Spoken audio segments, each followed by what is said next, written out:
Recording. Yeah, thank you. You got it. Here we go.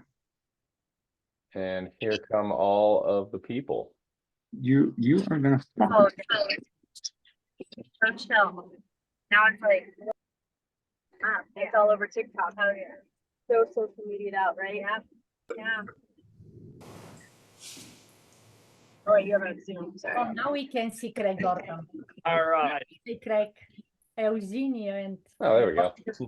Nice to meet everybody. Thank you. Oh, Jack Hey, is Jack. here. Thank you, thank you, thank you. We are live. Oh, thank you very much. Natalia, would you like to kick us off on this Yeah, very indeed. annual roundtable? Oh, Natalia, you want to say something? Can we wait another like 2 minutes or something? Sure. We expect- can, absolutely, we can wait. We are so thankful, and our Lexi is here with the purple hat. Very big. And Eric is here, our ski patrol. Oh, thank you so much. Good to see you. Oh, good to see everybody. Scott is there. Thank you, thank you.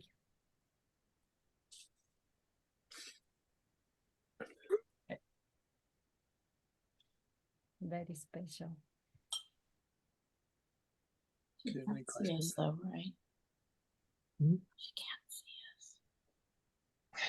Whoever's whispering, no, we can't see you. But we can. Oh, What? we are very, very thankful. This is really. to All have right, whoever so thinks they many are joining someone from the to- furthest distance away from Bear Valley, go ahead and put your location in the chat, and we're gonna see who's the furthest distance away. That's not us. No? Unless y'all are in Bear Valley. Montana, we got somebody from Montana, very nice. We're already knocked out. Oh, that was Carl, right. Carmel, Kirkwood, all right, all right. From Darren Ralph. We got Darren is Truckee here. represent, oh, Northern Idaho, all Darren right. Ralph is here. Oh, Carl, thank you might still be winning so far, buddy. Hey, Dara. Yeah. Oops. I went somewhere again. Natalia, don't move that. Oh, I'm somewhere. Barkleyville, we got a lot of California representing here. How I go back? Come back. But how?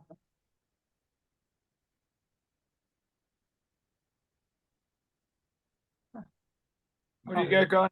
Oh, yeah, you're here.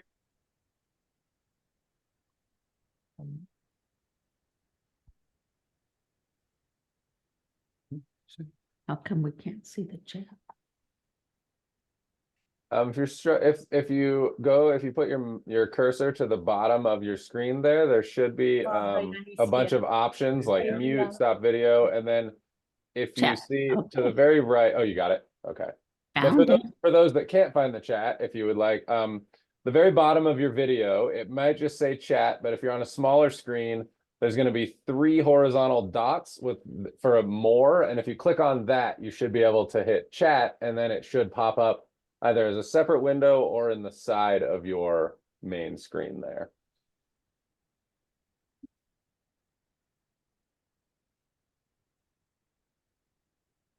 If I put here, can I put in where we are? We can hear you. Yes. Yeah. I'm trying to decide how do I put in where we are.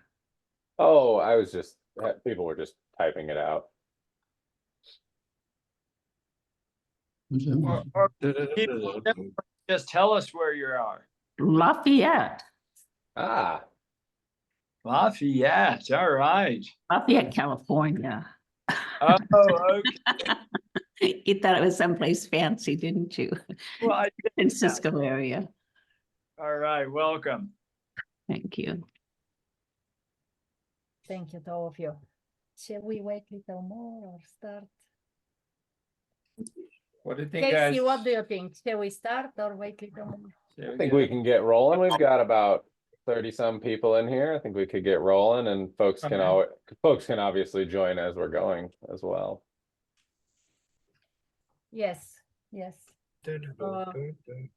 We are so humbled. I don't even know how to start and what to say, but we are so thankful to have such a amazing Avalanche education professionals on our foundation, on Nick's foundation, and they are here with us. Casey and Karl Birkeland and David Reichel and Nick Meyers and Dallas Guas, and we have Craig Gordon.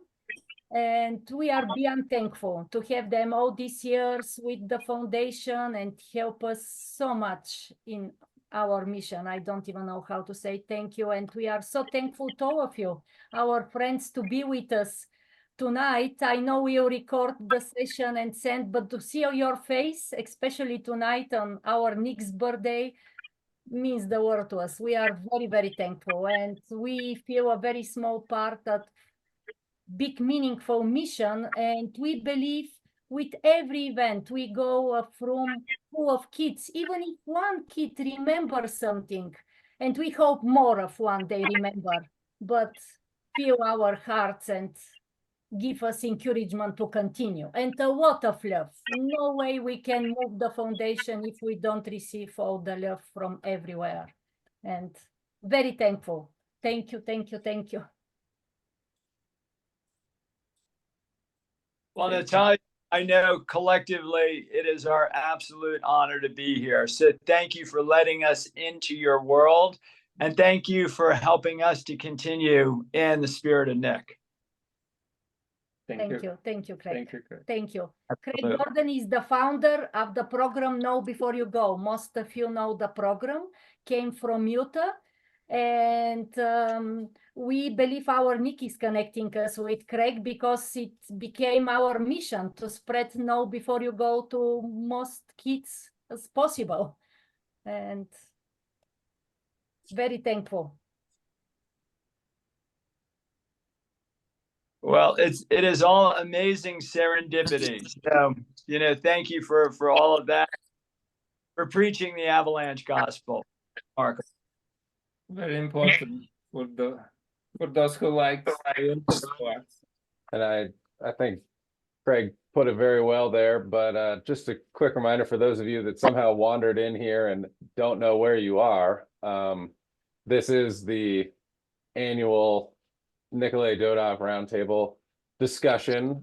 And for those unfamiliar with the foundation in the first place, the Nickolay Dodov Foundation was born out of tragedy, but has since reached just so many people to help spread avalanche safety knowledge and how to stay safe in the backcountry to try and prevent similar things like that. And I don't think that Natalia and Alex actually introduced themselves in all of that, but they are the founders of the foundation. So we're all very lucky to be with them here this evening as well. And I'll just add, I'm Karl Birkeland. I was the former director of the Forest Service National Avalanche Center.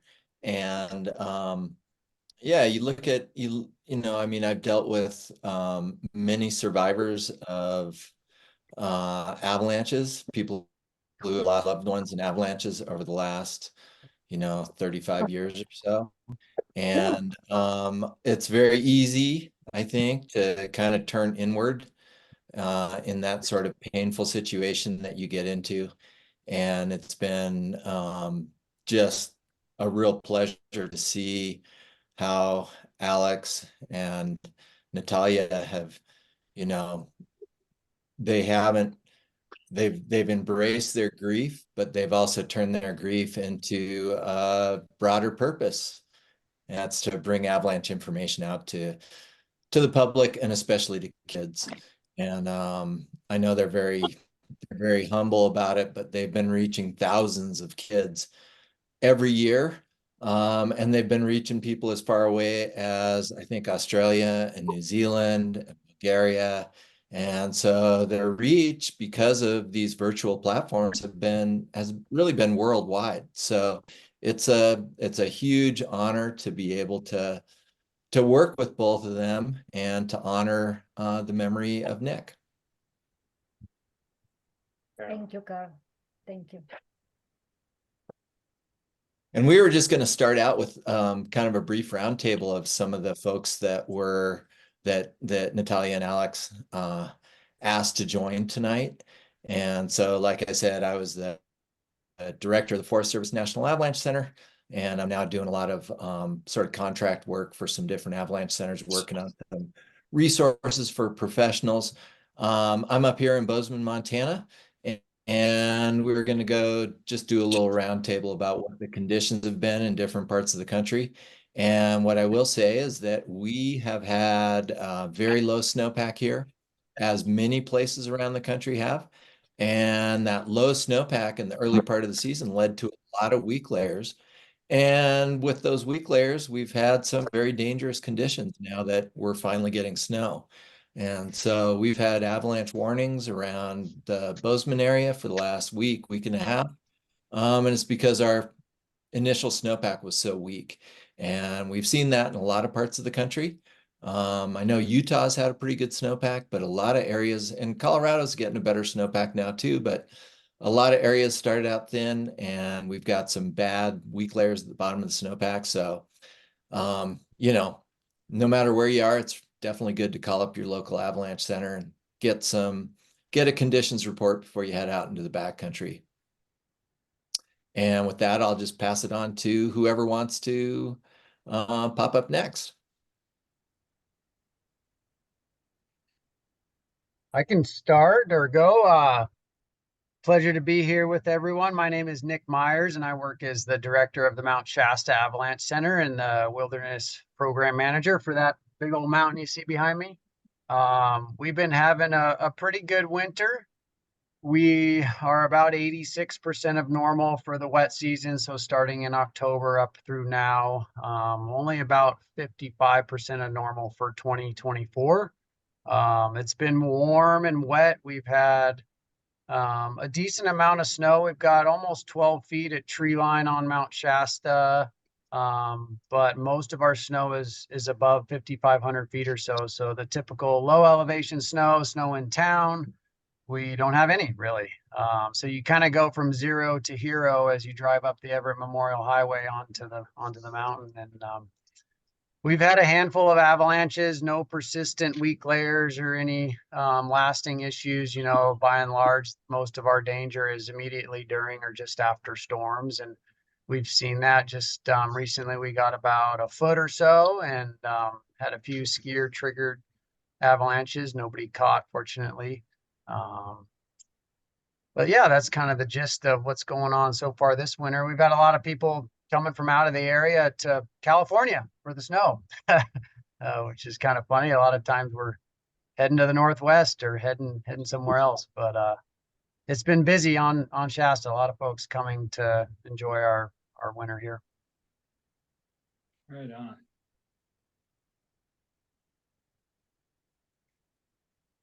I'm happy to go next. I'm just staying in California for a minute. So I'm David Reichel. I'm the executive director of the Sierra Avalanche Center. So about a 5-hour drive south of Nick's zone. And, you know, I think in California, Shasta has probably the most snow, and then it sort of decreases. You head south this season, it seems like. And so Tahoe's got a little bit less snow than Shasta. And earlier season, we had some more complex, persistent avalanche problems that were lasted longer than we would have liked. We're relatively confident we've mostly put those to bed. You're never 100% sure on that. We're a little concerned about some of the thinner, higher elevation zones and in the eastern area of our forecast area. But we've had some good skiing in the last couple of weeks, and it's been pretty quiet in terms of reported avalanches. So hopefully it continues that way. I'm psyched to be here. Nice.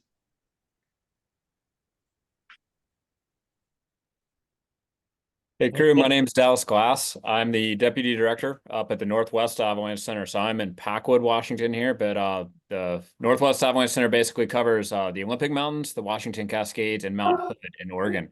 So roughly that's about the size of Vermont and New Hampshire combined. We got a staff of 10 forecasters up here and get to be fortunate enough to head up our field program. I was laughing with the crew. I was a little late to the party tonight. Still sitting here in my ski gear because the skiing was so good today. I couldn't turn out of the fall line to get back to my car.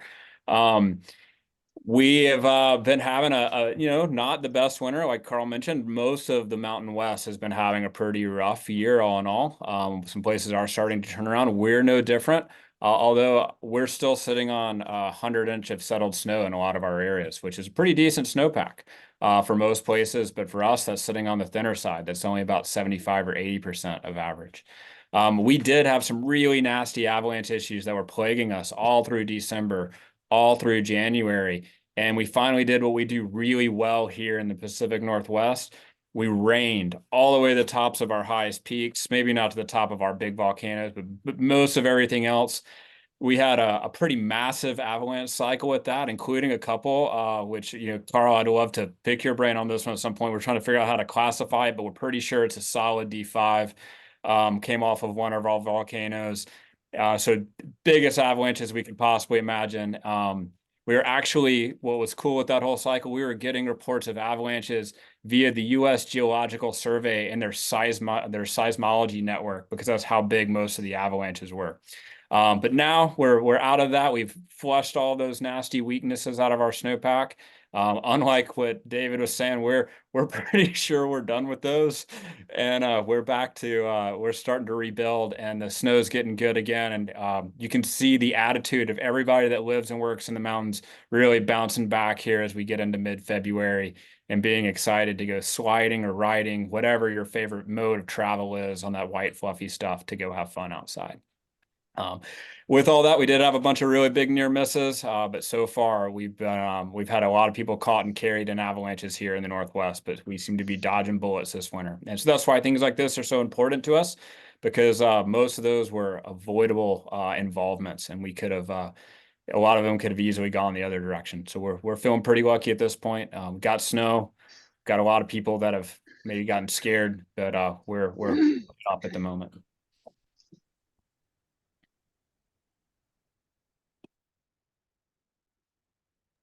All right, and maybe we'll kick it on down to Utah there. Craig, if you want to tell us how things are looking over that way.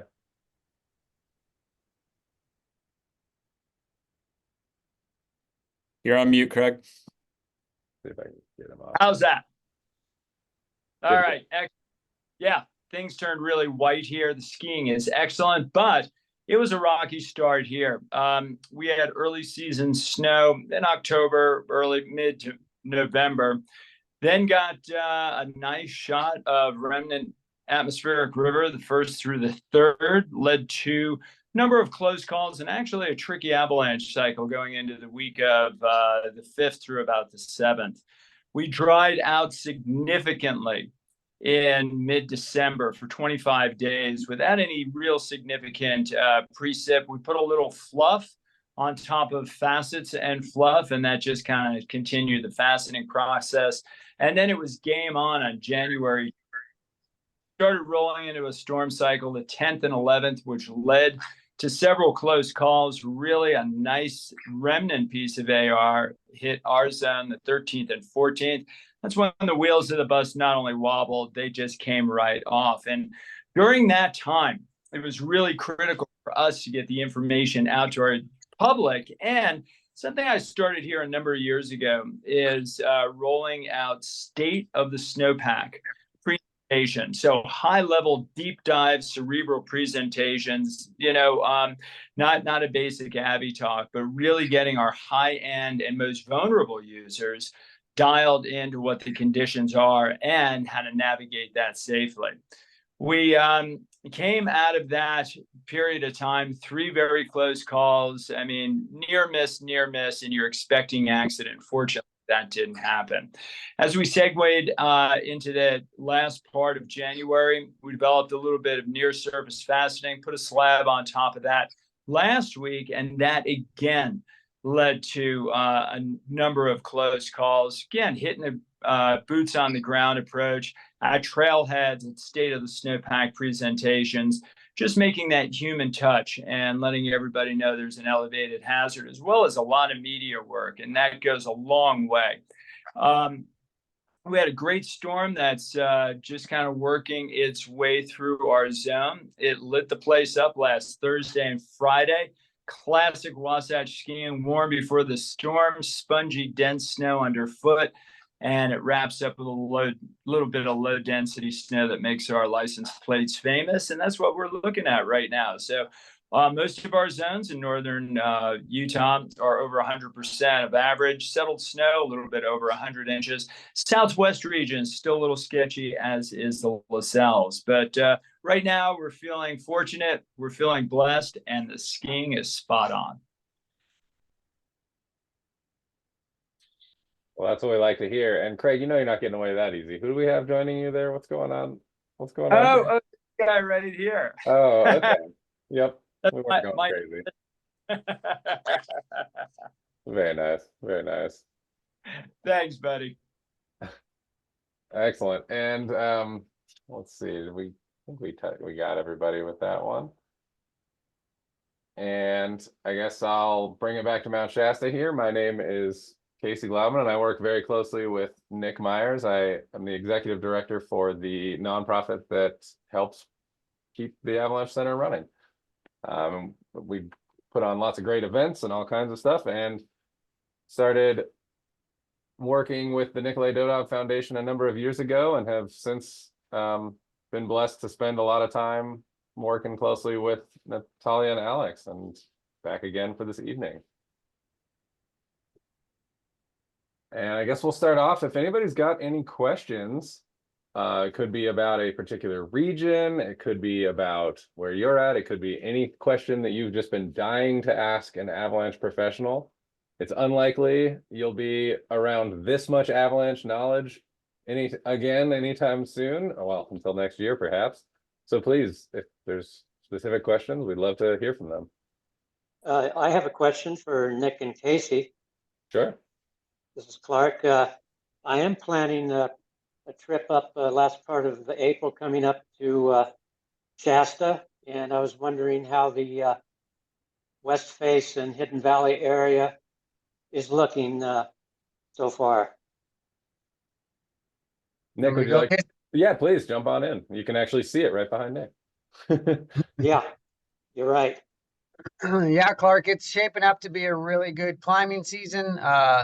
All of our storms this year have just been sloppy, wet, Shasta plaster, which isn't always the best for skiing, but it is good for the climbing season. That snow's been sticking to the mountain. You know, the past couple seasons we've seen snow and then a north wind event, and it just strips the mountain, you know, back down to rocks. But the plaster we've been getting this season has been sticking around, and that promises a good climbing season.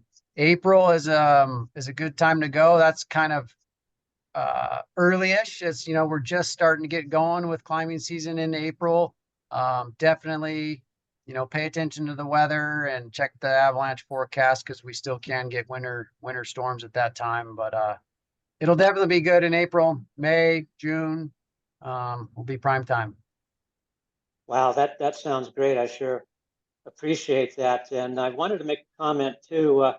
What helped me in some of my avalanche knowledge was many years ago, someone recommended a book called Snow Sense by Jill Fredston and Doug Feschler.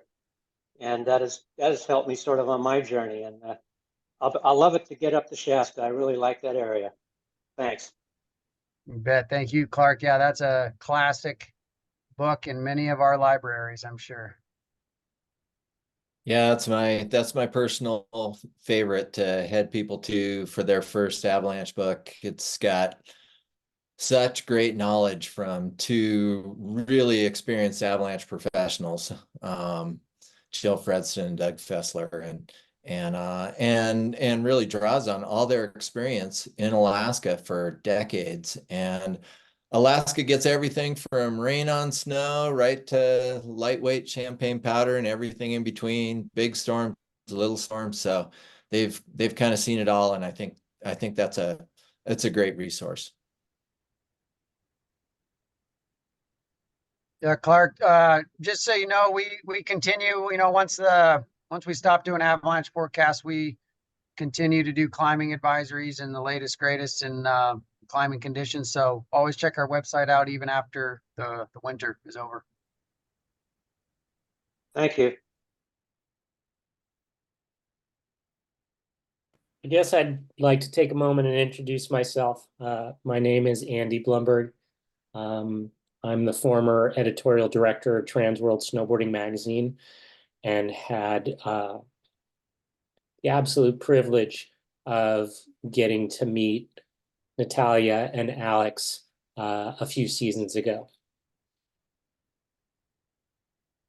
Thank you, Andy. And I'm so honored and humbled, and it really brings up emotion because of the connectivity with these people who have taken from such tragedy and turned it into great goodness. And so to be an informal advocate and evangelist for the NDF has been something very special and meaningful to me. And so it's to have been invited to be part of this roundtable on Nick's birthday is I don't really have the words for that. I've been the creative director and creative and cultural director, founder of an immersive snowboard experience in Bear Valley the last couple of winters. And it was really sort of celebrating kind of the commonality of all of us on snow and where we all come from, with a lot of storytelling. And so I had early on, at the suggestion of Lauren Shimke, connected with the Dodovs, and it was quite obvious to me to align with them and do whatever I can to really sort of spread and gives what momentum, what juice I could to the foundation. And so, Nick Meyers and I have connected. I've been snowboarding at Shasta since 94. It's a magical place. I'm sorry, Nick, that the probably influx of people coming to the area is in part to my inability to keep a secret. It's a hidden gem there. So it's great to be sitting in here with everyone. Kind of a side note, there is a book coming out on February 27th called The Darkest White. It's by a best-selling author named Eric Blem, who preceded me at Transworld as editor as well. This book he's really sort of struggled with. It is the legend, the story of Craig Kelly, who 21 years ago was taken by an avalanche in the backcountry. Knowing Eric's journalistic integrity and approach and storytelling, I think it's going to be quite a dynamic read, and one I encourage everyone to sort of seek out. I've connected Eric with Natalia and Alex and hope that something comes out of that that sort of furthers their mission with this. So thank you for your audience for a moment. Thank you, Andy. Thank you very much for all your support and help and good energy and love. Tons of love. Thank you. Thank you to Andy and all of you. Pleasure. Very special.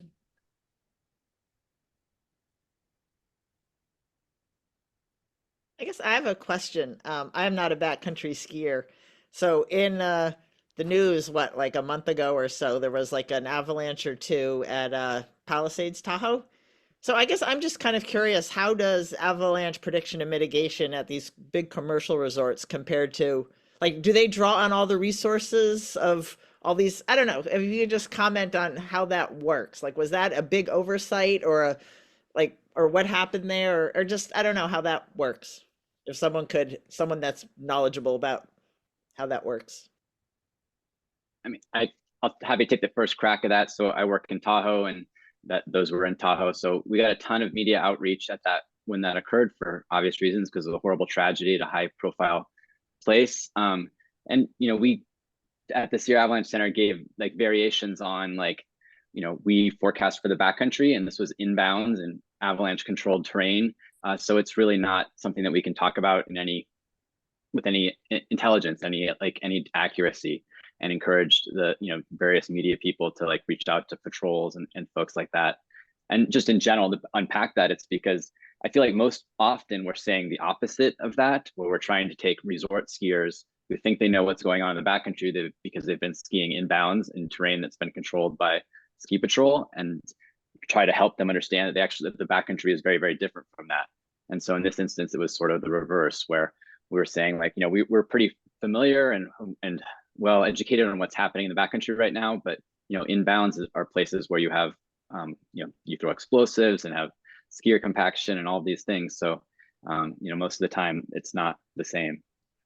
So at this point we really don't have a lot of good information about what happened there.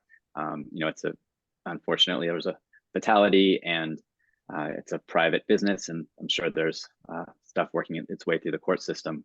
But yeah, it's kind of, inbounds and out of bounds are very different places. I'll just make a quick comment about inbounds versus out of bounds. So, in the out of bounds, and this means just past the rope at a ski area, right? Because sometimes people are like, they're inbounds and they're like, oh, well, that slope should be just like this one because it's just beyond the rope, but they're just two completely different animals. Because in the backcountry, you're responsible for your own safety, 100%. So, there's avalanche forecasts. They just provide you sort of a general guidance of what's going on. It's a regional forecast, so they're not making a decision. You should go down this slope, but not that slope, or this slope, or not that slope. It's just giving you a broad picture for then you to take as sort of the starting point of your decision making when you go out into the backcountry on what slope you should go on. Inside of a ski area, the ski area does avalanche mitigation work. And so that means ski cutting, that means explosives work, and that means trying to get people on the snow so that you can pick all these bad weak layers. And the fact of the matter is that avalanche mitigation in ski areas is really, really effective. I think there's something like about 100,000 explosives a year thrown at US ski areas to do avalanche mitigation work. Out of those 100,000 explosives, there is somewhere in the neighborhood of 10,000 avalanches triggered a year by ski patrols. And out of that, the number of avalanches that happen, unexpected avalanches that happen at ski areas, is just a very, very small handful. So the odds of getting caught in an avalanche inside a ski area is exceedingly small. We calculated at one point, it was somewhere on the order of, if you take all the skier days, it was somewhere on the order of 1 in 50 million. So it's exceedingly small, but if it affects you, then it's hugely life-changing, right? So the times of year when things are the trickiest and the most difficult to do avalanche mitigation is right when slopes are opened up for the first part of the year. And some of the stuff at Tahoe, they were opening for the first part of the year. Now, that doesn't mean you don't open it, right? Because you're trying to get the mountain open and you want to get it open, you want to get skiers on it to try and get it all packed down. And these ski areas do a really good job, but it just can't completely eliminate the risk.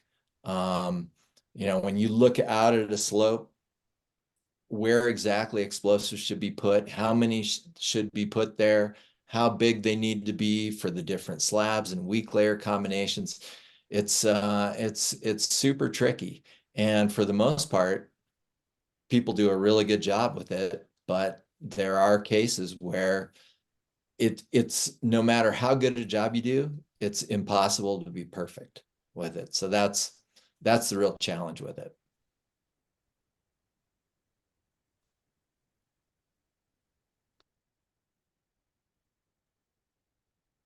Having done a bunch of them, I know there's a spot at the very beginning of the new, or during one of the videos in the Know Before You Go, where there's somebody talking about avalanche science, and he says that it's an inherently an inexact science, and that nobody can be a perfect avalanche forecaster. And I think it, you know, that's just really underscores that point. But then when you look at those statistics, like you're talking about, Karl, it shows how rare it really is, but how it has this giant ripple effect through the community. Yeah, and I think what's happened is that, I mean, the ski areas have gotten so good at doing avalanche mitigation work that the public has come to expect perfection. And it's very difficult to they can get 99.99% of the way there, and it's that last little bit that's really challenging. And, you know, as an industry, that's what they're working on. They're working on trying to get that last little bit. And myself and some other folks, we did an article at a recent scientific conference on what we call post-mitigation release avalanches. So avalanches that occur after people do mitigation to them with explosives or ski cutting, and then decide that they're open. And the main purpose behind doing that, we looked at all the cases between 2004 and last year, and all the reasons for the reason for doing that paper was simply to try and draw out parallels between the different accidents so that people could focus even more to try and nibble up further. You know, it still won't be perfect, but maybe we can get from 99.99 to 99.995 or something, you know? So, yeah.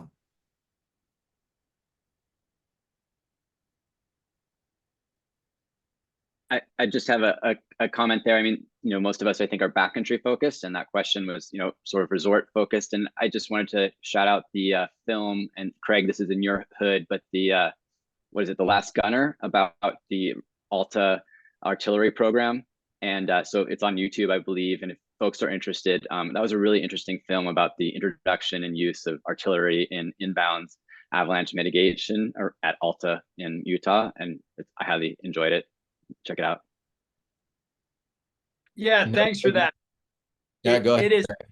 It's an excellent piece. So it's the background of it. It's a small production company, Tim Jones Grit Media. But the gal, Nickolay Dodov, who also helped to co-produce it, her father stomped around snowbird in the early days, in the early 70s. And so she sort of grew up in Little Cottonwood Canyon and was intrigued by avalanche mitigation, by, you know, the sounds of explosives on a big day, and always knew what that was going to be. And I think it's really rad that that generation is paying homage and respect to two previous generations and not letting that go by the wayside, but instead respecting that and honoring that heritage. Because just like Karl said, I mean, it has been quite a journey to get to this point of perfection.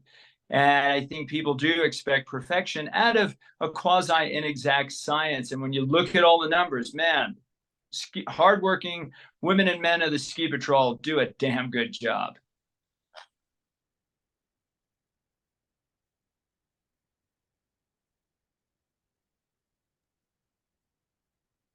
I see someone put in the comments Karl did, another recommendation for the movie Buried about the 1982 avalanche at Alpine.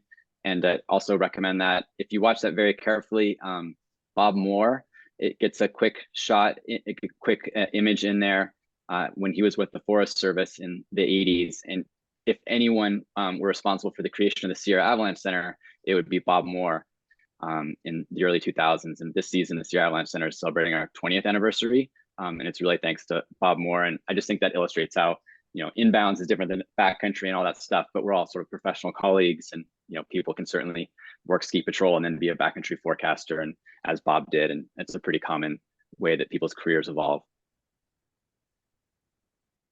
That was a great comment, David. I was actually going to riff on that just a bit. Because I think if you talk to any of us, most of us work in public forecasting, which is oriented towards people that are going out of these, that are not recreating necessarily these ski resorts. But a lot of us probably have backgrounds as ski guides, as ski patrollers, as highway forecasters. And whether you're, you hear the term avalanche forecaster tossed around a lot, and it's just a job title, and it can be applied in a lot of different settings. And at the end of the day, we have very different jobs, and what we're trying to do with our end products and who we're actually serving, the scales of our operations, and even not just the physical scale, but also the temporal scale, like how long we're looking out into the future. But we're also one big community, and we work together and we talk together a lot. So you mentioned like these people at, Palisades, or name the ski resort, there's a lot of communication between ski area personnel, those avalanche forecasters, between the backcountry avalanche center forecasters, between the Department of Transportations, between local guiding agencies. While we all are maybe have different jobs and are doing different things, we also recognize that all of these jobs are challenging, and because they're not an exact science, we work really closely together on a near daily basis to share information, to work together for trainings, for worker safety, but ultimately to serve whoever our end users are the best with the best possible product. And I think that's one of the neat parts about this industry is that we, I do work in the backcountry segment, and I'm thinking about, these really big spatial areas like Karl was talking about. We're trying to provide some general guidance for people that are going to go out there snowshoeing or snowmobiling.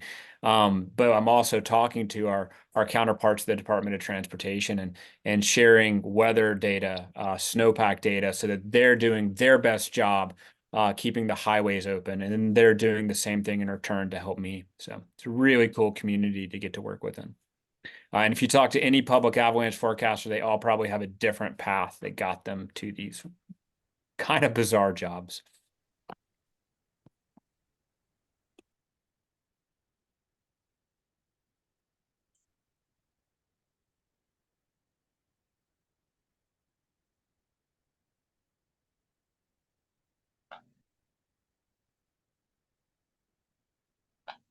Well, hey guys, I want to add something here. Is that I heard that Sierra was created 20 years ago, and this is also the 20th anniversary of the Know Before You Go program. And like everybody has talked about, communication and outreach and education, whether that's in-house education or that's with our colleagues or that's with the public, that's really where the rubber hits the road. And it is so awesome to see the tentacles of all of this, whether it's public outreach or it's with our colleagues. But this communication string that we have and this mutual respect really helps to perpetuate from generation to generation all of the information that has been laid in previous generations and administrations, and we're able to pass that off to the next crew. So looking at 20 years of Know Before You Go, it started off as a locally made, locally played program that I introduced as a forecaster at the UAC, Utah Avalanche Center. And it has grown into a program that is delivered in 40 countries and is in 11 languages. And it's so important because these communities are so tied together. And when we're able to deliver a message of avalanche safety, it resonates in so many different levels in our communities, from snowshoers to ski resort skiers, to backcountry skiers, to snowmobilers, to hunters, hikers, Boy Scout groups. And when we're all talking that same language, we can all relate no matter how we're recreating, you know, whether it's spinning lifts or 30 miles away from a trailhead. And so it's been a tremendous conduit, and this community has really helped to deliver what I always say, the Avalanche gospel.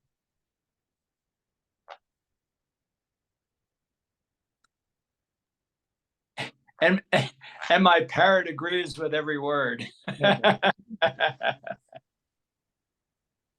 We are very thankful for the program now before you go.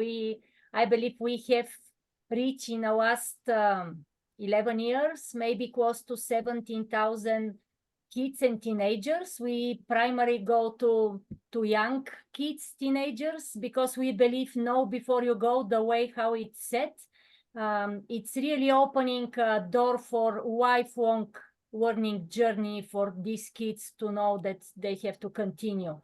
And it's amazing to see with every event. We have been to most of the resorts around Tahoe, middle high schools, elementary schools. We have been Mammoth, Dodge Ridge, any resorts. We have been down to Santa Cruz and doing beacon search in the sand, just to see after every event how the kids, and we always try to make fun, learning from Craig Gordon. We bring awards and prizes. We call this to bribe for good cause, and to see the kids, how they are, you can see in their eyes, how they are so spark about Avalanche education, and it's really important program. And now we are in the very final step. Maybe next week we will have the whole new program that is updated last year, translated into Bulgarian language. And we have been reaching, but from now on, we will be reaching to all of the ski teams, snowboard teams, mountain schools. So this is a big step for us. And we are very thankful for the program to have these two to present. Well, you guys are doing amazing work. Good on you. Thank you, thank you. And we are very thankful to all our donors and supporters and presenters.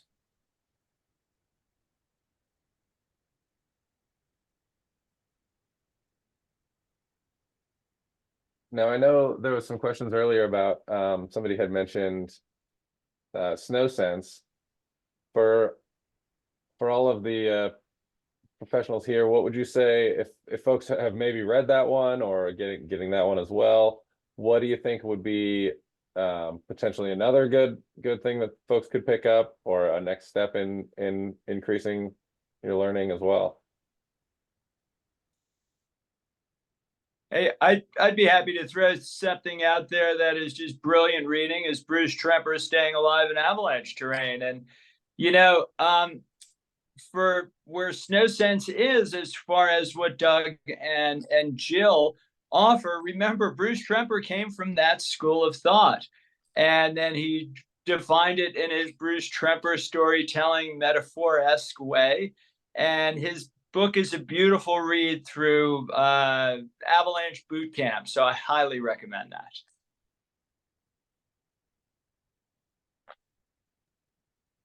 Yeah, I couldn't agree more. I think that was the very first Avalanche book that I read as well. I've got it on my shelf still. I'll chime in. I would just like to. Sorry, go ahead, Dave. I'm sorry. I'd just like to chime in. I don't know how many mountaineers are out there, but Mountaineering Freedom of the Hills is a good book if you're into that aspect. Thanks. It's another great resource there, Clark. I'll echo one of my early mentors, Tom Carter. Tom always used to tell me, you just got to go outside. And that's ultimately, like, I still love that about Tom. He still tells me that every time I talk to him. I think those books are really good resources, and they're great ways to learn. But there's nothing better than touching and feeling the snowpack. And, you know, we always throw around terms like mentorship, but even just being able to be out there and watch the snow change on a day in, day out basis, and, And Natalia was telling us earlier about the snow right outside their back door, and just being able to touch and see it on a frequent basis. You learn so much every single day. Every single time I go out, I think I come back with something new. So I'll harness my inner Tom Carter for that one. I think one of the publication we contribute to is Accidents in North American Mountaineering, and there's no better way to learn than from mistakes and accidents. So one thing I enjoy is going to avalanche.org and just checking out their accident reports. You know, some are more in depth than others, but learning from people's mistakes is really powerful. And of course, you know, a lot of sad stories, of course, but really good learning, reading about accidents. And then Accidents in North American Mountaineering is more mountaineering related, but still good stuff. And sometimes avalanches are included in there.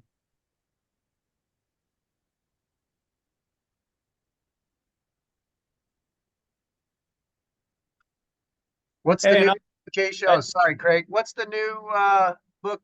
The Snowy Torrents? Is that the one for about avalanche accidents that came out recently? Yeah, that's a good one. Yeah, not even that new. There's some old volumes that go way back. They just sort of resurfaced it, but very much like Accidents in North American Mountaineering, but for avalanches. I don't think they've quite caught up to the most recent decade. I think they're still one behind right now.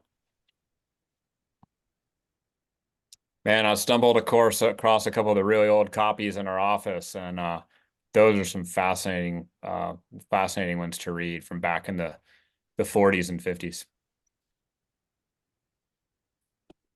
Totally agree about that. I went on an eBay binge and kind of completed my personal library of those, and sort of have a project to, you know, sort of chronicle some of the Tahoe ones from kind of before my time in the area, because I think there's some value to that. I got a couple of resources to share. Dallas mentioned Tom Carter. TC is a kind of a underappreciated legend in the greater Tahoe area.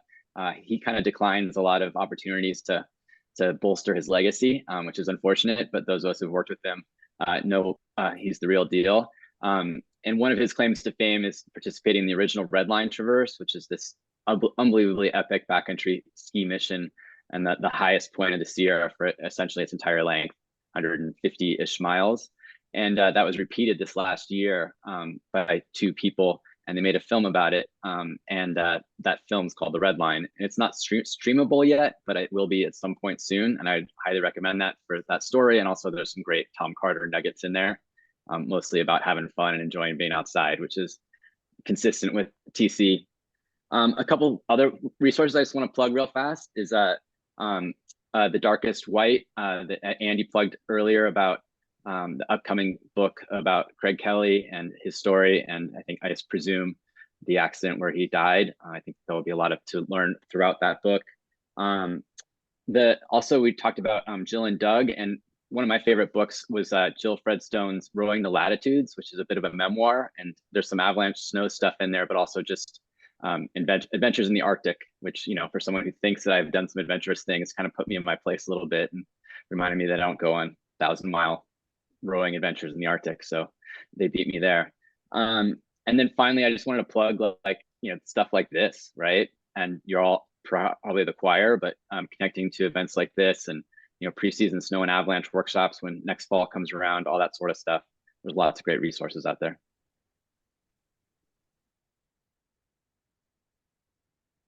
Hey, I would like to also add, if you ever get the chance as a consumer and as a public, if you get the chance to go take a look at an avalanche accident investigation.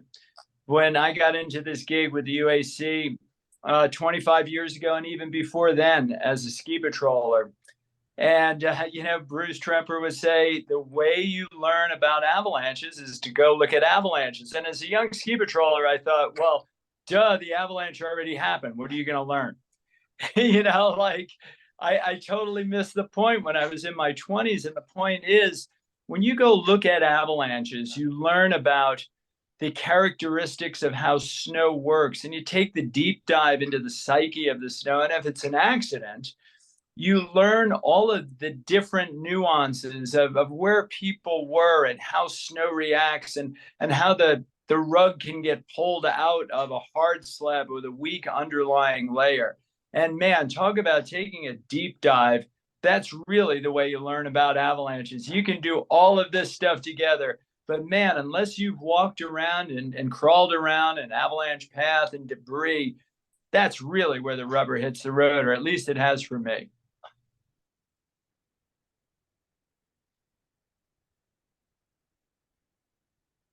There's some great resources. I saw Lexi dropped in the chat about favorite apps related to avalanche safety. I can't help but use that as a launching board. There's been some really cool progress behind the scenes in North America that Karl would probably sit quietly about, but he really steered the ship on bringing a lot of our avalanche centers onto a platform in the background that of the 24 avalanche centers in the US, 17 or 18 utilize this common forecasting platform now.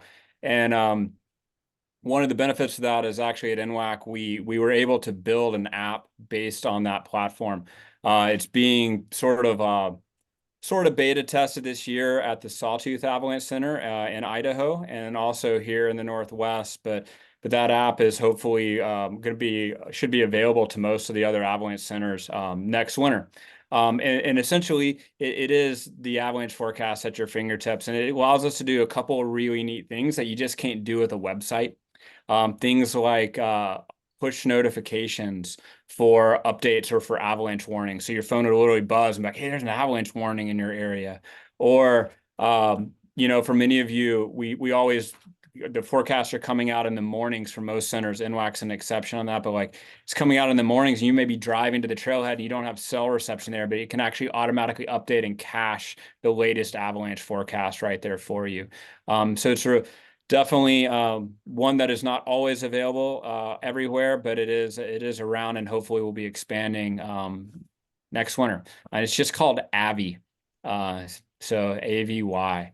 But it's all thanks to the work that's been going into producing this forecasting platform that so many of the avalanche centers in the United States are working on now, and it's brought so much consistency to so many of our products. So.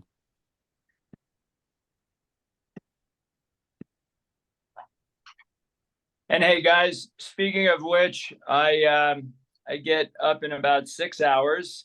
So this is rapidly approaching my bedtime, and I kind of have to wind down, but I want to say how grateful I am for the invite and for all of the amazing work this entire group is doing. So I feel humble and blessed and certainly honored.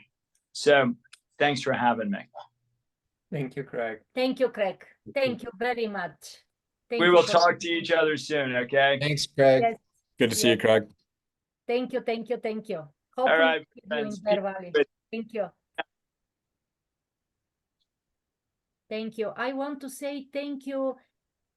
I just realized Pat Robbins is with us, great friend. We support each other, and she was her son in Avalanche in Alpine Meadows. And I just saw, and I want to say thank you. Thank you for all the love. And we support each other through Facebook with giving hearts, and supporting and love is very important. Thank you, Patty, to be with us.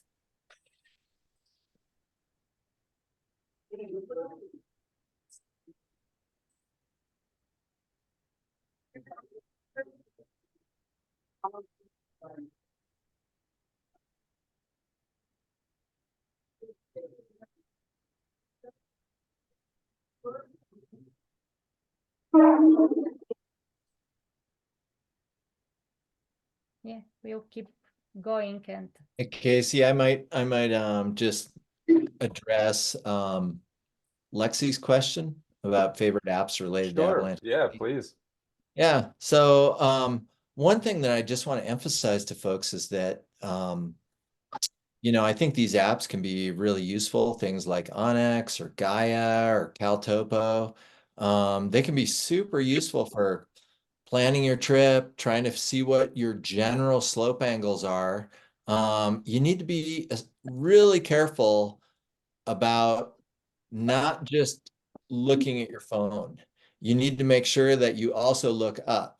You need to make sure that you carry an actual inclinometer with you, because around the United States, there's all different resolutions of a lot of this stuff to give you slope angle measurements. And some of it's really, really good. And some of it is really, really not. It's too coarse to get a good slope angle measurement. So you just have to be aware of that. And you also just always want to carry an inclinometer with you. But I think, you know, these different apps that are giving you slope angles and things like that, I think they can be super helpful for just kind of giving you a general idea of where to go on a particular day. But yeah, I just want to bring up the fact that you do want to make sure that you get your face out of your phone and look at what's really going on around you. Because we have had at least one case where a group actually focused too much on their phones and not enough about the terrain, and they thought they were in safe terrain, but they actually triggered an avalanche. So and one person was killed. So yeah, just a heads up about that. But I think in general, it's great to have these things that are just sort of as long as we remember that they aren't a magic bullet. It's just sort of one, but it is one more good tool for us.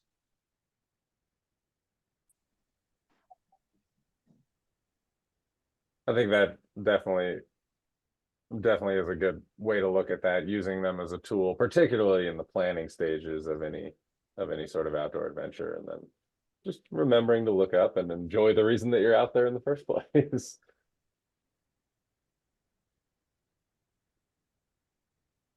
Did anybody have any questions, or anybody else have any favorite tools that they'd like to check out, or things that they utilize prior to getting out and about? Besides, of course, your daily forecast, which we should all be reading. Yeah, hi, this is Clark. I've got to sign off, but one of my favorite tools is called FatMap. It allows you to see contours, and you could check it out and look at yourself. And but I want to thank you guys for the resources and information, especially Nick. I'm really hoping to get up to Shasta in a couple of months. And as far as mountaineering goes, one of my mentors was Ed Vestures, and paraphrasing, he said, climbing is optional, descending is mandatory. So think about that. All right, I'm signing off. Thank guys. Bye-bye. Thanks a lot, Clark. And feel free to reach out as you get closer too.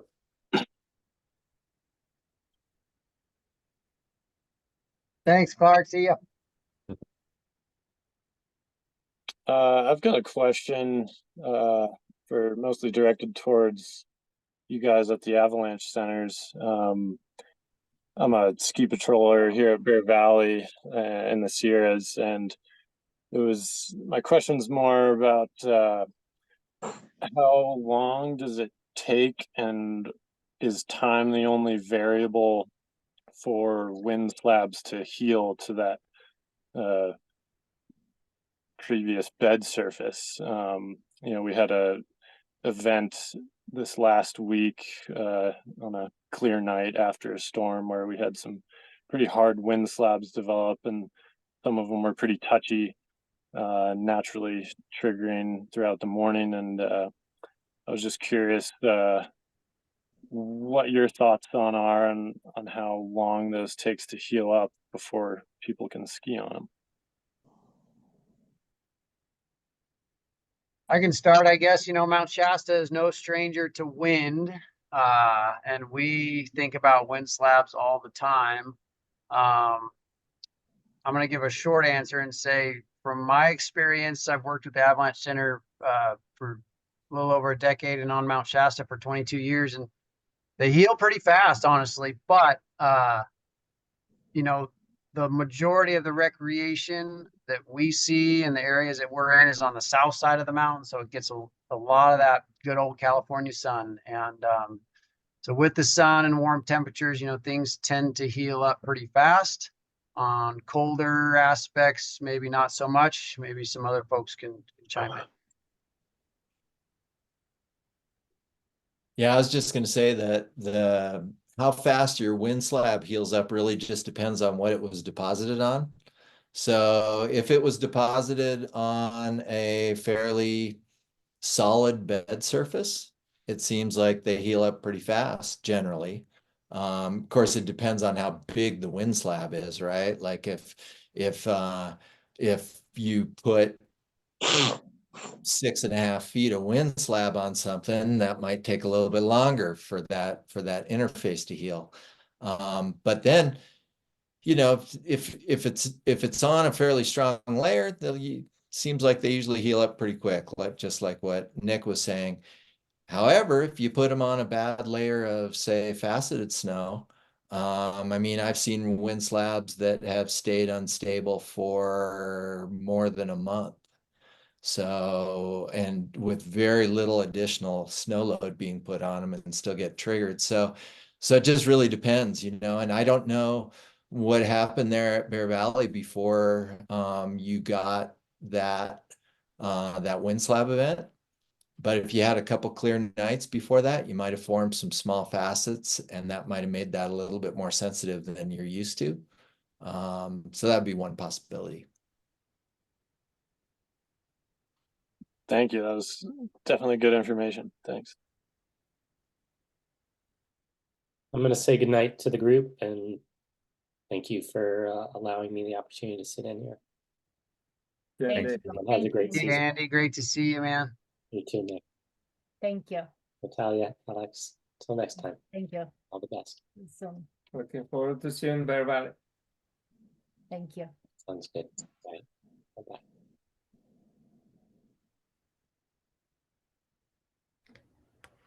Yeah, I also wanted to thank Alex and Natalia for inviting Eugenia and myself to the roundtable. Really enjoyed this. This is great to hear all this, and you know, it's been Eugenia and I are we windsurf. You know, Alex and Natalia do windsurfing, so we're looking forward to seeing them also when the snow melts more. And but I did have another question. You know, like on the outreach thing. It was interesting. I happened to drive up to Lassen March last year, and was comparing it to, you know, back in the 80s when I happened to just go hiking there in the middle of winter and camping in high tops, not knowing what we were doing. This time the snowpack was a little different, and thought, well, I want to go check out the hot springs. And one thing I thought was really interesting was they have a little beacon receiver right there buried in the snow at the, you know, in front of the park office, which I thought, you know, regardless of whether that's a useful thing, boy, it really raises your awareness. I don't know if that's a common thing that's showing up at, you know, heavily traveled trailheads or not, but it did make me think, hey, maybe I should go get that blue Ortovox out of the car and see if it works. Maybe I should ask the ranger what's going on up there. So I don't know, is that a common thing now that's going in, or? Well, it's certainly doing its job if it got you to think about it. I mean, I can. Go ahead, David. I was just going to say that, I mean, I can't take credit for it, but in Tahoe, the Tahoe Backcountry Ski Patrol, I mean, added, I don't know, half a dozen or more new trailhead transceiver checkers, like what you're describing. And I totally agree. Like, you know, you're not actually supposed to use the sign to like make sure your transceiver's on, but it doesn't matter. It's still like, if you don't know that you're supposed to have a transceiver and you walk past something that's blinking, it's a very effective tool to let the public know that you're entering into avalanche terrain, and it's something that you should consider. And also, if your Ortovox is blue and yellow and has a little knob and makes funny noises, you probably get a new transceiver. I didn't want to ask that. I thought I might know the answer already. Thank you. Yeah, Scott, we've installed a few around Shasta, and yeah, if you're ever heading to Lassen again, you can certainly check out our forecast. While it's not technically within our forecast area, a lot of similar problems, similar weather, and we go over there from time to time and ski as well. It's seen an influx of riders in the last handful of years. Like, it's become more popular, that south side, heated bathrooms, and just a nice, you know, lodge there, and they let you camp, and it's quite the venue. So I think we've done a few little avalanche awareness courses with them with the Park Service over the years. It's a great spot. Yeah. Great, thanks. Yeah, yeah, it did look really nice. How are the hot springs? They were pretty well covered.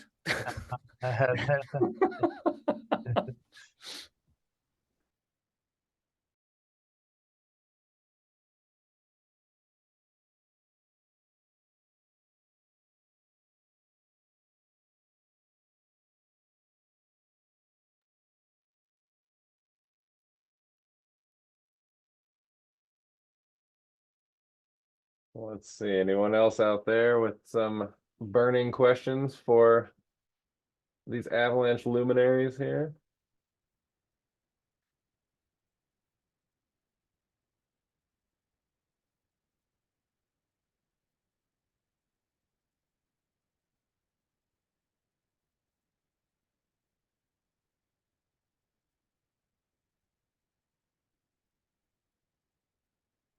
Well, before I'll do a brief interlude here because this is on me. I forgot to do this before we jumped in, and this is normally directed at the children's groups that we do, but figure they are a partner. The NDF is partnered with the Alpine County Tobacco Free program, which encourages everybody to be tobacco free out there. It'll help you achieve all of your dreams in the mountains and help you climb and ski and board harder than you possibly could if you were to take the alternative. So I won't harp on it too much, but especially since we're in the middle of everything, but didn't want to neglect that as they are a very supportive partner of the NDF. So we do thank them for all of their support. And of course it is a good message as well.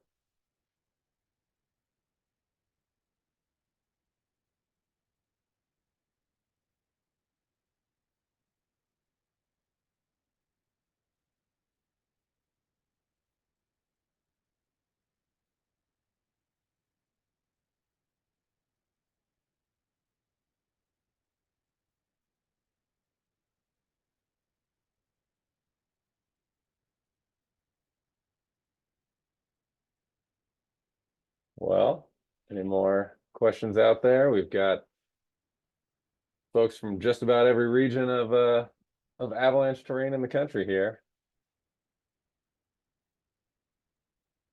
I do have a quick question. I'm just curious what like backcountry ski patrol entails, because I'm a previous ski patroller myself in the Tahoe area, but I've just heard this term backcountry ski patrol come up a handful of times, and I'm just curious as like what their roles are in the backcountry.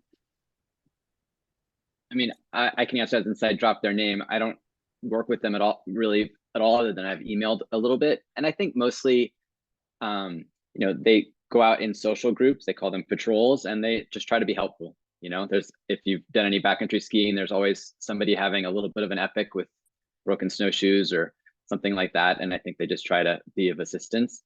There's a couple different ones that are active in the greater Tahoe area. And, I think that some of them maybe have a little bit more of a search and rescue angle than others.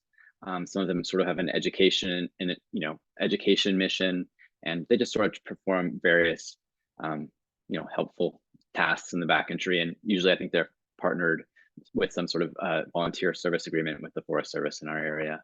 And they're just kind of out there cruising around, trying to be helpful. Cool, thank you.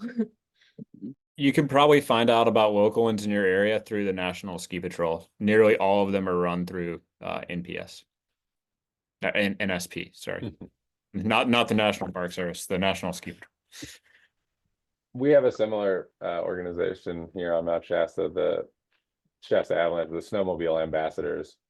So it's local people who know the terrain well and kind of know the sort of ins and outs of everywhere up here, and just kind of go out, make sure a lot of it is safety patrol. We actually had a couple of them manage to pick up an extremely lost snowboarder who had gone off the wrong side from the ski park from inbounds and on a storm day and was kind of in the middle of nowhere, but they just happened to find him when they were out there. So he would have had a much less pleasant experience had they not been out there. So just out there helping how they can, I suppose.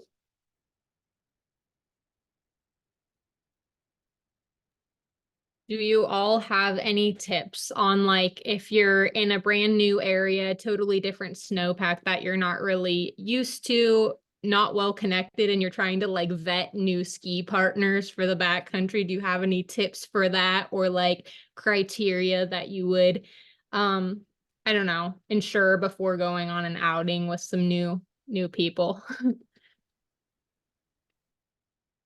I'd say the best thing with a new partner would be to just head to some low consequence terrain and figure out if you're compatible with them.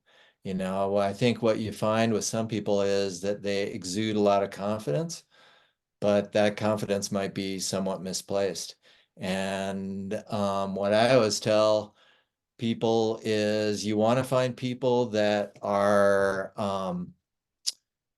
that they're reasonably confident, but that they approach the mountains with humility.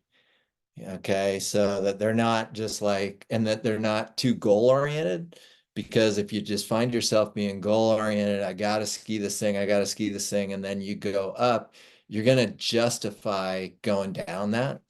And so, you know, I've watched it with my kids.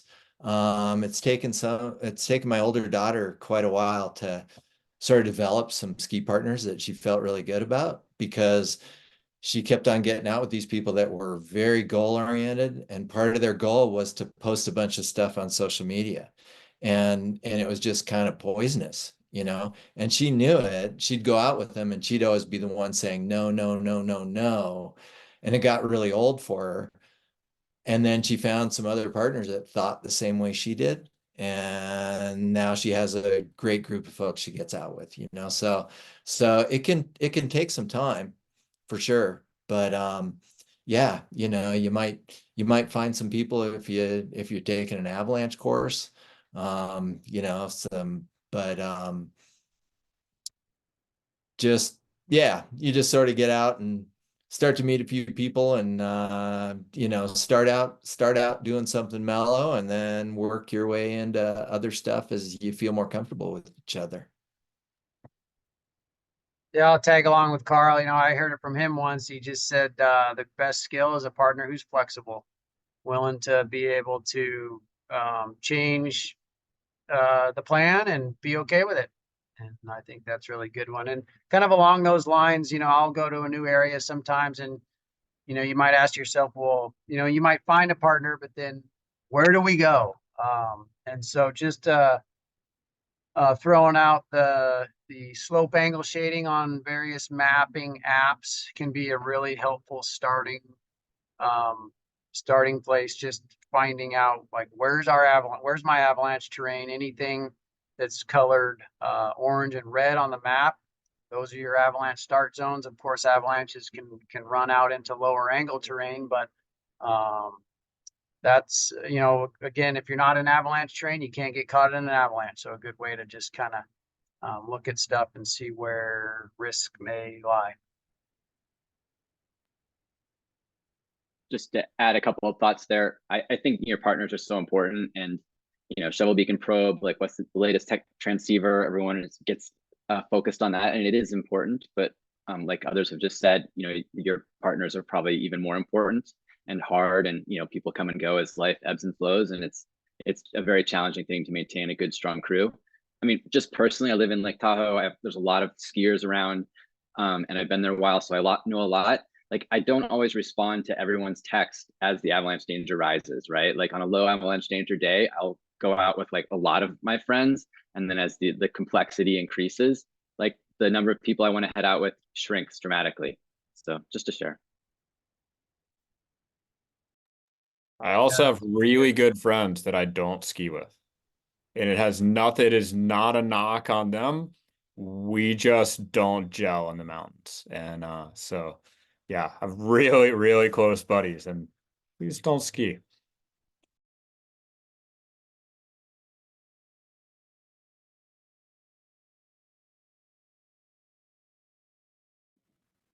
I'm just going to sign off, but thank you, Alex and Tully. It was good to see you, and happy birthday to your son. And thank you for this. It was good to see you. Thank you very much for joining us. Thank you. Bye-bye. Thank you. Thank you, Jeannie and Scott. Thank you. Thank you to all of you. Good night. Yeah, looking forward to Bye. seeing you later. Coming. You have wonderful outreach even in the summer. We'll be seeing you. Yeah, thanks. Thank you, Scott.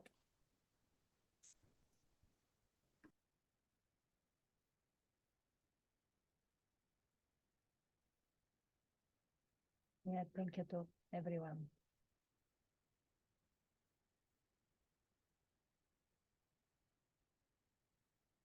Thank you to everyone. Thank you. So magical to have Lexis, one of our kids from the foundation, and Derek, our Bear Valley ski patroller. He became our educator. He has been helping with beacon search for the teams to us in the last years, and we have beacon search coming. We are very thankful. And Lexi, just to have these young ski patrollers helping us and now being with us, really good energy, and we will keep moving the message to more and more kids and adults, kids of all ages. Eric, welcome back. How was the rafting trip? Oh, it was amazing. I couldn't have had a better time down there. Yeah, I missed a little bit of snow, so that was unfortunate. I was a little bit jealous, but it was so great. I had an amazing time.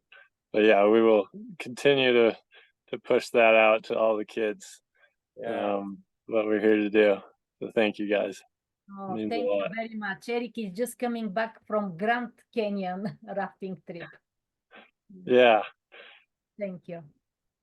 We are so thankful. We cannot wait to see you in our backcountry. Yeah, it's just getting Love good you. now. And Mhm. play. Have you Yeah. guys been out? Yeah, How's Reba? a couple days ago. Reba was pretty icy, but we found some, a little bit of corn snow down near the bottom. But at least it was smooth. That's really all we were looking for. Yeah, something not to hurt the knees too much. So But was it enough snow to cover all the rocks? yeah, we kind of did that southeast facing bowl where it's got quite a bit of snow. So, but we didn't go to the summit or anything where it's too rocky. We just kind of stopped about 200 feet short of it. Look at the east face. The east face was looking good. Oh yeah, I bet it was. We've been thinking after Monday, if we get the next storm, right? Oh yeah, that might be a good time. So I have a question Yeah, for we you really guys. need that. Is there like a safe way to do a ski cut? Yeah. I mean, we always talk about how ski cutting is one of the more dangerous and vulnerable things to do. But yeah, I was just doing some this morning, and the safest way to do it is to get enough speed and momentum to where if it were to break around you or potentially above you, you still have enough momentum to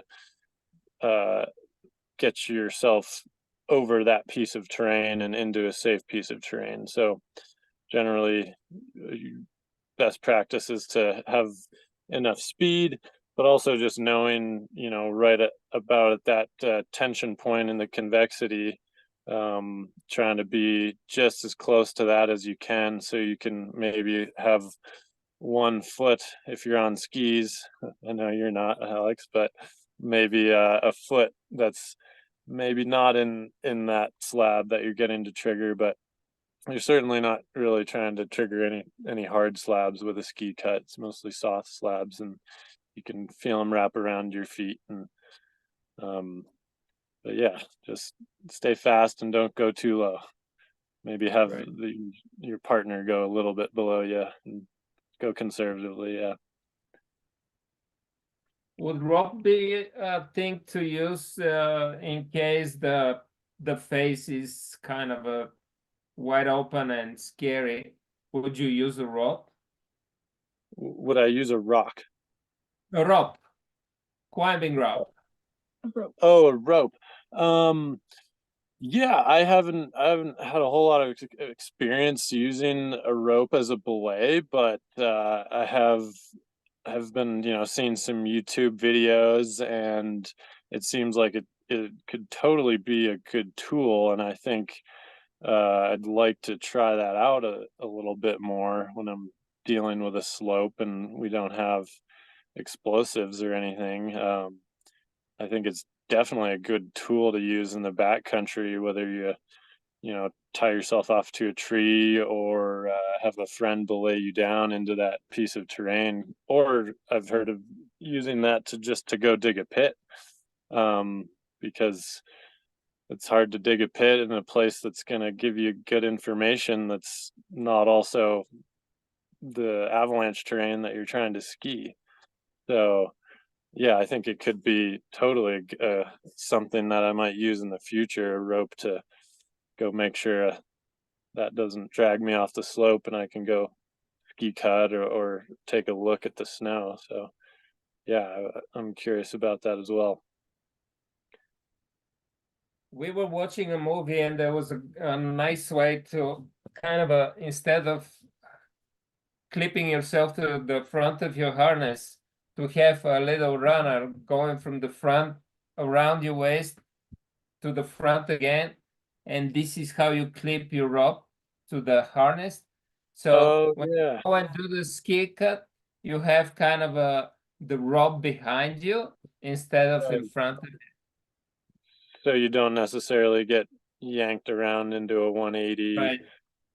Yeah, that makes a lot of sense. That's The- that's a good idea. There are, if you are utilizing a harness, there are actually there's also harnesses with a like a anchored tie-in point on just on the back itself. On the back But just be aware, not every, like, some harnesses will have a thing on the back, but it's not necessarily load bearing or weight bearing. So just make sure if you are using that. May chime in a hair on this. I mean, I've done a lot of ski mountaineering, a lot of climbing mountaineering, and a lot of ski cutting, both patrolling and otherwise. I'm really hesitant to use that stuff in the backcountry because of how exposed you are, for what it's worth. And if, like, kind of operationally for us, we do use ropes, but I'll tell you, anytime a rope is being considered, the bigger question we always is like, hey, why do I actually need to go there? And so it pretty much immediately takes it off the table for us. Yeah, anyway, basically my goal of ski cutting is to release an avalanche. If I'm considering skiing the slope, hoping that shouldn't avalanche. And if I do release the slope, now I just ruin the skiing. So maybe I'm better off just waiting a day. Again, totally different mindset in the backcountry versus when I was ski patrolling or working on the highways. But I also don't have quite as many resources there if I blow a knee or anything else. I think that's a big piece to me when I think about any of these techniques as we carry them out of the ski areas into the backcountry. It's just a lot of risk. And there's a lot going on back there. So maybe I'll just pick a different slope. I also have a pretty low risk threshold, but definitely get it with Kohler skiing and get it with some like ski guiding operations. But again, so a lot of the ski guiding operations have they have helicopters sitting behind them in case things go wrong. So big difference when I'm out there with me and a partner or two. And I'll just add too that, I mean, we have seen an increasing, well, I don't know if it's an increasing number, but we have seen a number of avalanche accidents that occur when people ski cut and in the backcountry. And often it's done by people that they're backcountry skiers and they have relatively limited knowledge about the snowpack, limited knowledge about ski cutting, and they ski cut across the top of the slope and nothing goes, and they think, yeah, we're good to go. And kind of like we've alluded to, like ski cutting only really works if you have a soft slab, because if it's a hard slab, it's going to let you get too far down on the slope, then you're going to be in the avalanche if you release it. I've seen people work their way down a slope and be jumping around in the middle of the slope. And I'm like, no, don't do that. Because if it releases, now you're in an avalanche. Like if you've already made the mistake of getting too low, just get off the terrain. But I've also seen people where they've ski cut a slope and then they say, well, it's good. And then they start skiing down, you know, especially with harder slabs, you tend to release them lower on the slope. And so the ski cut really doesn't do you much good. So you just got to be aware, like if you're going to ski cut, just make sure that you understand what the limitations are and that it's not really an answer for your uncertainty. Like if you're uncertain about whether or not to go on a slope and you're thinking, well, I'll just ski cut it and then I'll go. But I want, you know, if it doesn't go, I'll go ahead and ski it.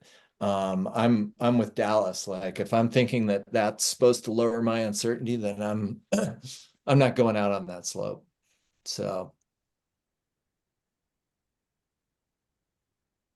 but a real you know, subtle everyone has difference different there. risk tolerance. It's a real subtle difference in using it as an evaluation tool versus a travel technique, where you've already determined the slope is safe and the ski cut's a travel technique rather than a mitigation or assessment tool. Yeah. But it's really subtle. Yep. You know what? I'm going to have to run too, but I just want to say thank you again to Natalia and Alex, and thank you for all the great work you're doing.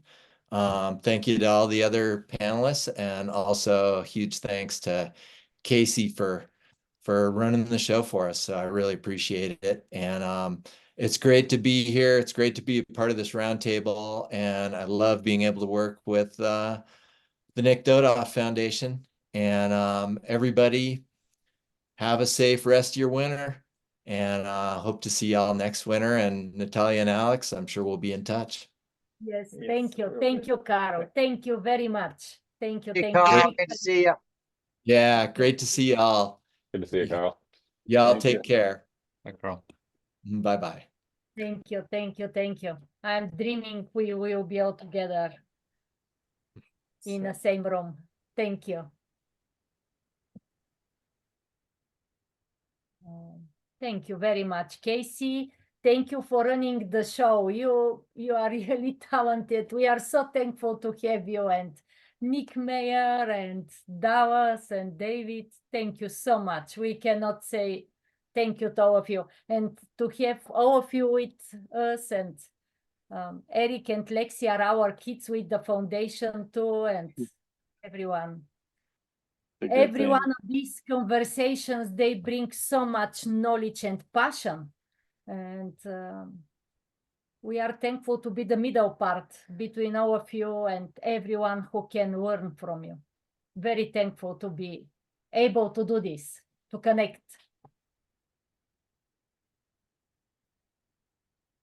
Thank you, thank you, thank you.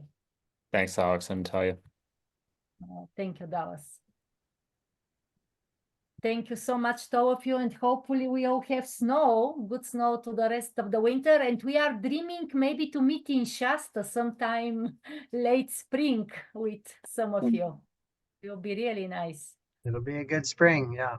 Come on up. We'll be waiting for you. We'll keep the ping pong table ready. Don't you worry. Yes. We can combine the whole thing with a little bit of windsurfing too. Oh yeah.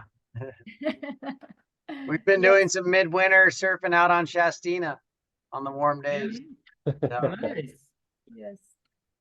Yeah, we can have event together with Shasta Avalanche Center, some workshop, and skiing and windsurfing, ping pong, cooking, millions of hugs. I'm in. I'll be here. Looking forward to it. Thank you, thank you, thank you. And on that note, I think a big thank you to everybody who joined and participated here for the Our puppy just wake. Oh, and hold on, the star of the show. Buona. She loves the backcountry. She loves our decision not to use chairs because this affects her. So she doesn't wait in a car. She's just, the backcountry queen. She's one big baby. She has to meet with Nick's new doggy, Benny. Oh yeah. I should How get is it. Benny doing? Yes. Benny's good. Right. I'm really dreaming of Lexi and Eric to be together. Lexi just moved to Idaho with her dogs and goats, but Here's Benny. here it's Benny. Hey, Benny. That's awesome. She's You just, feisty one. yeah. Say hello. Oh, Look at you. She's squirrely. And Casey, where's Laurie? Larry is sleeping. over. He's asleep over in the corner over there. He had Yeah. himself a long day. Yeah. And our Lexi, she has 2 dogs and 2 goats, and she walk together. She just sent me I'm video going to bring the yesterday goats to the backcountry too. from they are in the Idaho backcountry somewhere. They just moved there. Oh, Are thank they you. skiing in the And I sawtooth? know Dallas is still with his ski clothing, so I feel bad he has to go change, have dinner, and It's second nature at this point to sit in ski clothes. I went yes. to a party a couple years ago. I'd come out of pouring rain, and about an hour into the party, somebody looked at me and said, "You're still in Gore-Tex." And I was like, "Oh yeah." Oh well, it's the Pacific Northwest. What do you do? Yeah. Are you going out tomorrow? Yeah. I am. I've got I'm doing some training for the Mount Rainier National Park Rangers in the morning, and then taking them out in the afternoon to go help them learn to talk to people about snow a bit. Because to the questions about outreach earlier, a lot of people that show up at Mount Rainier that flew into Seattle, rented some snowshoes from REI, and drove to one of the snowiest trailheads on Earth. So should be a good time. Yes. Yeah. Yeah, they're lucky to have you.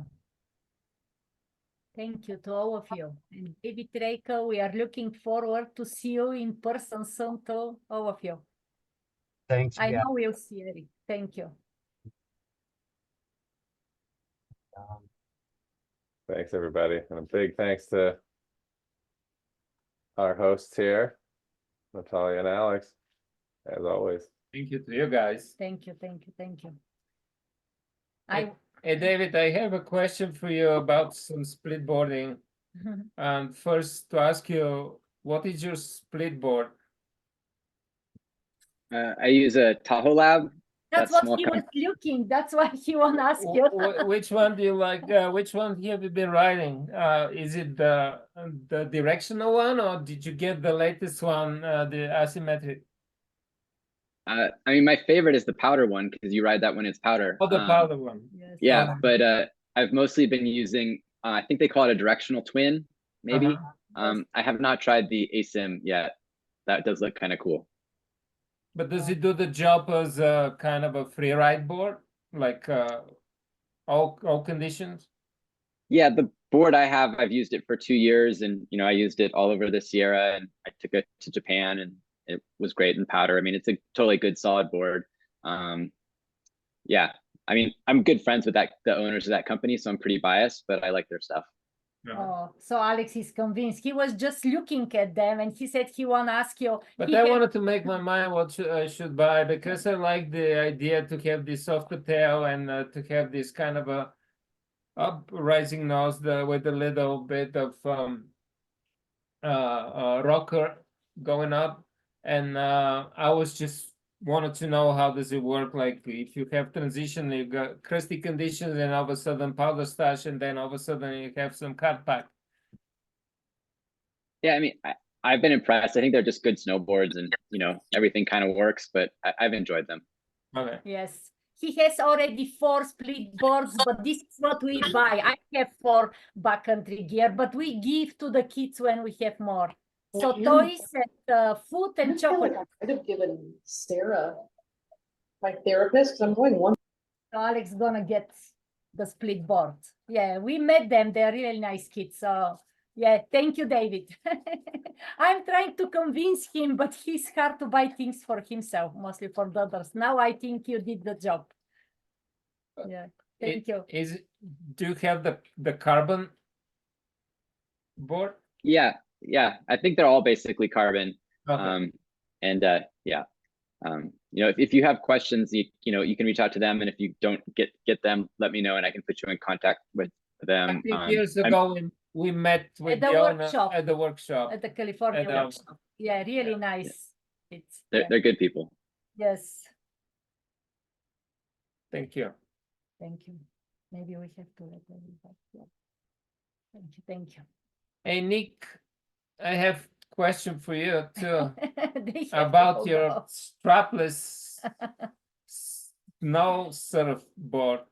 I love the videos. I watch this and I put as many hearts as I can. The first one is, did you Oh, you build got- the board by yourself or you bought it from somebody?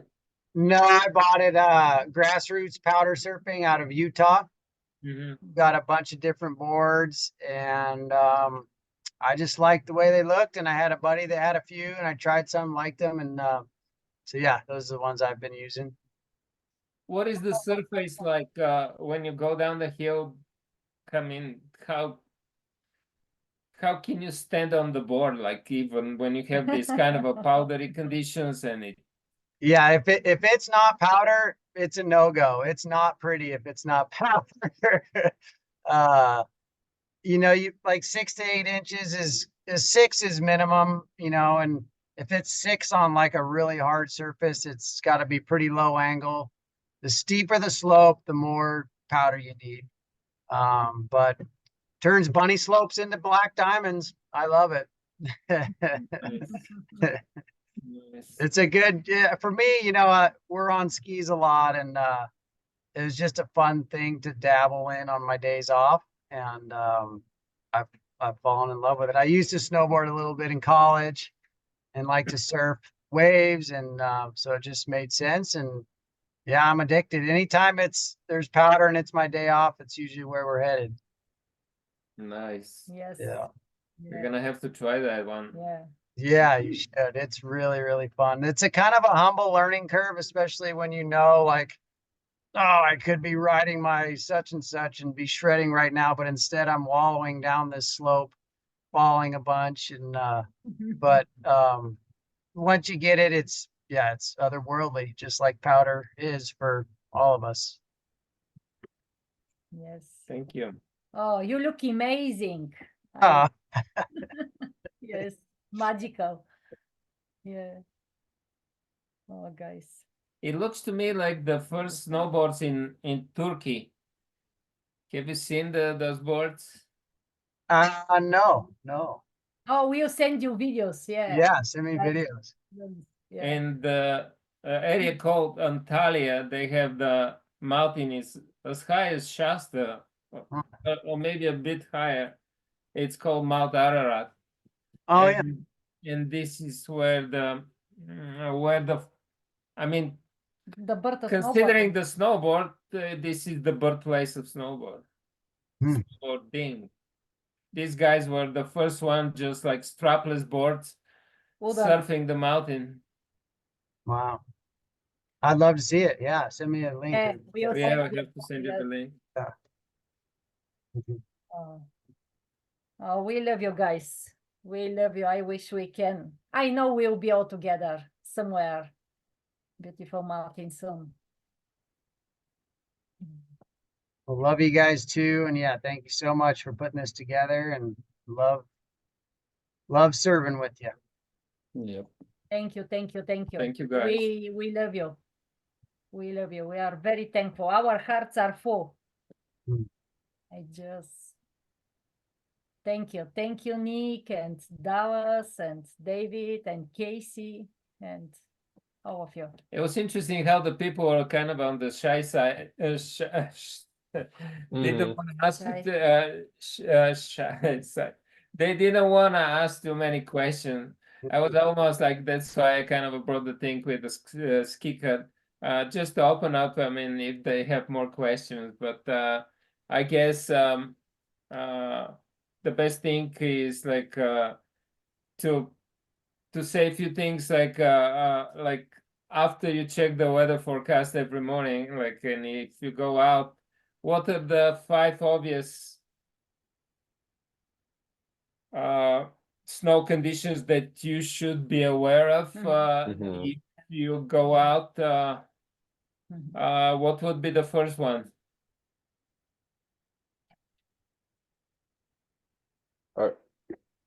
Yeah, go ahead, Casey. Yeah. Oh, sorry. Like the things. Sorry, say it again. 5 red flags of avalanche Oh, danger. like the 5 red. Yeah. Oh. Go ahead, Nick. Mother Nature's neon flashing sign, recent avalanches. Yep. High winds. I kind of sum up all those weather ones in one phrase, which is big changes mean big problems. So, you know, it's been cold and clear. It just snowed. Big problem. It's been raining, snowing. Suddenly it's raining. Big problem. Been getting lots and lots of snow. Big problem. It's been snowing, and suddenly it's sunny. Big problem. So anytime you have a big shift in the weather, big problem. Thank you. Thank you. So the best thing to say is to wish everybody to have a safe the rest of the winter and go get it, I guess. I think so, and a happy birthday to Nick as well. Thank you. You know, it's interesting, like when Nick was, ever since Nick was born, like for his birthday, there's always fresh snow. And this year happened the same. So Yeah. it's kind of the magic. It just Yes. Was today his birthday? yes, it's still out there. Like I mean, can we sing happy birthday or what should yeah, Yes. totally. I believe Start us off, Casey. All right. I believe One- Nick orchestrated to have all of you here with us. He would love what we are doing for his birthday. Everybody you has would. to you. And and on that note, I think it's time for a happy birthday to you. Happy birthday to you. Happy birthday to you. Happy birthday to you. And keep sending us lots of snow. Oh, we love you so much. Nick made sure we have all of you. We love you very much. Magic cannot- the magic has Yeah, been. love is so. Love is here. Nick is here with the love. And really, Nick's foundation is moving from love. That's the truth. So much love. And we have We- another kid, Jack. Oh, Hi, Jack Jack. is amazing. He's Jack, a big boy. professional. I've been hiding over here in the serves in the mothering shadows. in Nazareth. Jack admiring. is amazing. We met Jack. He came years ago and he won Nick Swap Style that our mountain organize every year. And Jack is one of our kids. We took him to Shasta and he split boards. He's a professional surfer. He surfs big waves and he teach kids. He has a business to teach kids about surfing and safety of the ocean. And he's coming to see us in 3 days. Yeah. Yeah, I'm stoked. Oh, Thanks for letting me be a part of this. And I just wanted to thank you and Alex, Natalia, thank you so much. And thank you to everyone here on the panel. This is pretty awesome to hear all of this. I'm a big surfer. I live in Santa Cruz and snowboarding's, I've grown up snowboarding in the resorts and stuff. So I guess I have a couple questions. I'm starting to kind of get an interest in getting into the backcountry. So I'm sure I could just look it up on like Google, but like what are the steps you guys would recommend into getting into the backcountry? Like what's the safest way to do that? I know Sierra at Tahoe is one of my local mountains and they have an Avalanche Avi 1 course. I mean, what is your guys' idea behind getting into the backcountry, and what do those steps look like?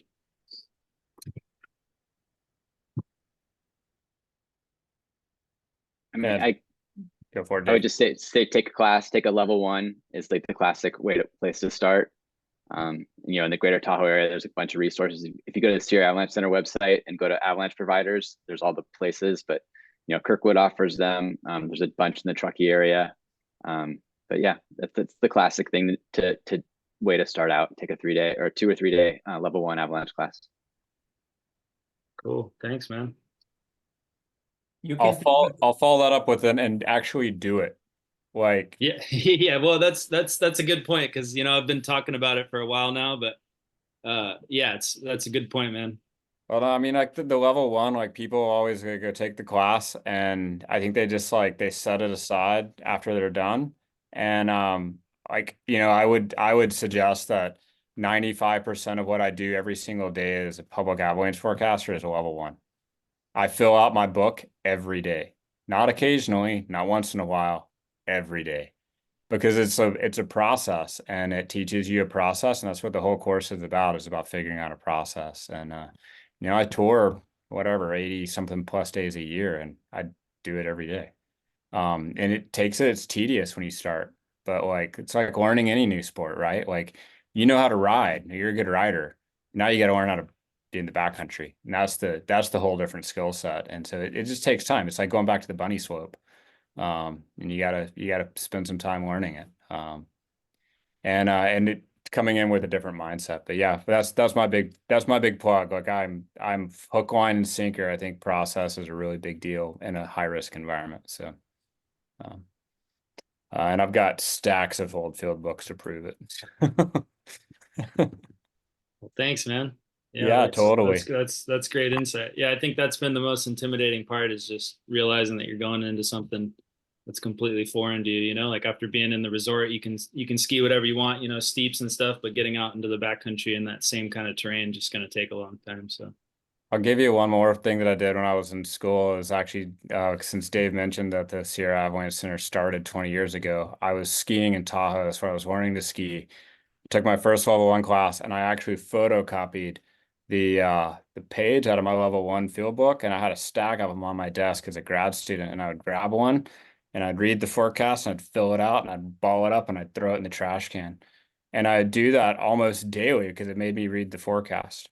And you get really good at reading the forecast. And now give me 5 minutes with my iPhone and I can fill out a trip plan and go through my process. So anyway, that, and then I'll continue to harp on TCs. Like you just got to go outside. You can't learn backcountry sitting in a classroom or reading a book. So unfortunately, you're gonna have to go riding. Yeah. And I think it also just like remember that there is a lot of on that same note, there's a lot of low consequence terrain that is super fun to go play around on. And you're just kind of getting a feel for what it is to be out in the backcountry without actually putting yourself in harm's way. And you can shred slopes that are under 30 degrees all day long that are, have a great time out there. Totally, man. Yeah, it just seems like a, especially with how crowded the resorts are now. Ski one run and it's tracked out. But that's great. Thank you, guys. All right, crew, I'm gonna have to sign off too. I've got an early morning with the Thank you, that was park service. It's been so good to get to hang out with y'all. We'll keep in touch. Thank you. Thank you. Big Hey, Dallas. Good to see you, brother. Great to see you, Dallas. Same crew. Thank you. We love you. Thank you. All right, I think I'm gonna go ahead and stop the recording here. I think we're Yes.